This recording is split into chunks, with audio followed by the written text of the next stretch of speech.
কতটা চাকরি হবে কোন মিউনিসিপ্যালিটিতে সমস্তটাই ঠিক করে হচ্ছে ডিরেক্টর অফ লোকাল বডিজ। এখানে মিউনিসিপ্যালিটি শুধু ইন্টারভিউটা করা ছাড়া কোনো কাজ নেই। যে পোস্টগুলো এখানে বলা হচ্ছে 339 কি যাই হোক না কেন, সমস্তটাই ডিএলবি স্যাংশন পোস্ট। সাবডমিনিয়ন মিউনিসিপ্যালিটির কোনো অধিকার নেই, কোনো ক্ষমতা নেই কোনো পোস্ট এভাবে ক্রিয়েট করা। সে একটা থিওরিটিক্যালি ক্রিয়েট করতে পারে, কিন্তু তার স্যাংশনটা লাগবে হচ্ছে ডিএলবি থেকে। এখানে মাইনাটা দেবে DLB, government of West Bengal বলছে। এখন টোটালটা দুর্নীতিটা বলছে, এখনো প্রমাণিত হয়নি। চার্জশিটে যে কোনো চার্জশিটে উল্লেখ করতে পারে, সেটা সিবিআইয়ের অধিকার আছে উল্লেখ করার, যে কোনো মামলাকারীর অধিকার আছে। কিন্তু কোর্টে যাবে, কোর্ট থেকে বিচার হবে এবং তারপরে ঠিক হবে যে এটা কোনটা কি ঠিক না ভুল না কি আছে। এবার পুর নিয়োগ দুর্নীতি মামলার তদন্তে সিবিআই এর চার্জশিট, যেখানে দেখা যাচ্ছে সিবিআই স্ক্যানারে রাজ্যের বিভিন্ন পুরসভার 1829 জনের চাকরি। 2014 সালের পর থেকে 17টি পুরসভায় নিয়োগে দুর্নীতির অভিযোগ সামনে এসেছে।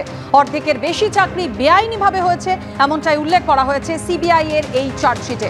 বেআইনিভাবে সবথেকে বেশি চাকরির অভিযোগ রয়েছে দক্ষিণ দমদম পুরসভায়। এছাড়াও কামারহাটি, বরানগর, টিটাগড়, কাঁচরাপাড়া, বাদুড়িয়া, হালিশহর, নিউ ব্যারাকপুর সহ একাধিক পুরসভা, সেখানে বেআইনিভাবে নিয়োগে দুর্নীতির অভিযোগ উঠেছে। 2014 সালের পর থেকে মোট 17টি পুরসভা এই মুহূর্তে সিবিআই এর স্ক্যানারে রয়েছে, যার মধ্যে 1829 জনের চাকরি এই মুহূর্তে সিবিআই স্ক্যানারে রয়েছে। এরই মধ্যে শুধু টাকি পুরসভায় অনশীল সংস্থার মাধ্যমে কোনো রকম নিয়োগ হয়নি, এমনটাই সিবিআই সূত্রে জানা যাচ্ছে। প্রকাশ সিনহা আমাদের প্রতিনিধি আমাদের সঙ্গে রয়েছেন সরাসরি। প্রকাশ, পুরসভা ভিত্তিক যে পরিসংখ্যান দেওয়া হয়েছে সিবিআই এর চার্জশিটে, বিস্তারিতভাবে জানাও আমাদের। দেখো, তুমি জানো পুর নিয়োগ দুর্নীতি মামলায় চার্জশিট জমা পড়েছে এবং সিবিআই এর যে চার্জশিট সেখানে কিন্তু একাধিক পরিসংখ্যান রয়েছে, তালিকা রয়েছে, টেবিল করে কিন্তু সেই তালিকা দেওয়া হয়েছে।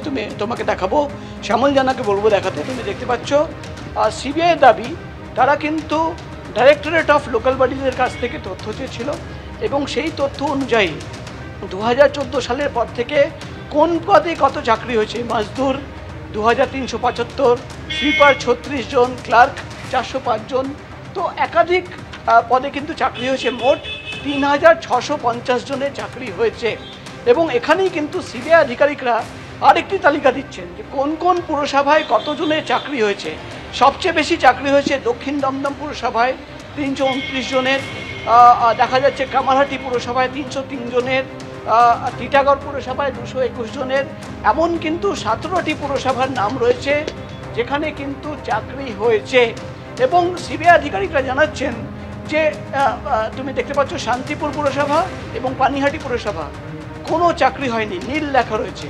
পাশাপাশি যে 15 জনের চাকরি হয়েছিল টাকি মিউনিসিপ্যালিটিতে, সেখানেও দেখা যাচ্ছে যে অয়নশীলের সংস্থার মাধ্যমে সেই চাকরি হয়নি।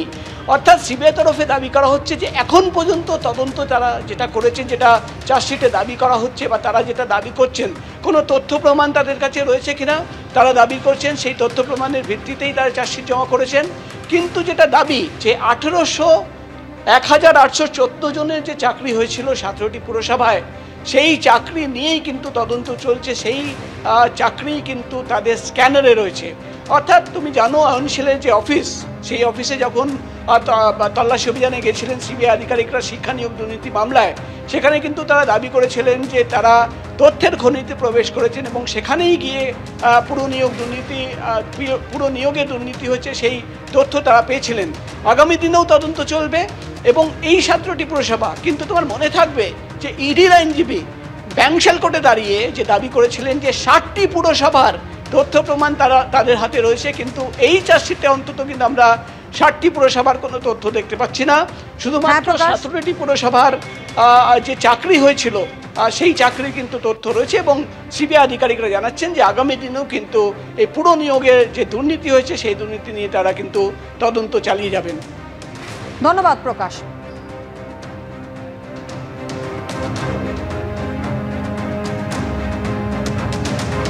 যেমনটা প্রকাশ আপনাদের জানালো যে দক্ষিণ দমদম পুরসভা থেকেই সব থেকে বেশি বেআইনিভাবে নিয়োগ হয়েছে, এমনটাই অভিযোগ করা হয়েছে।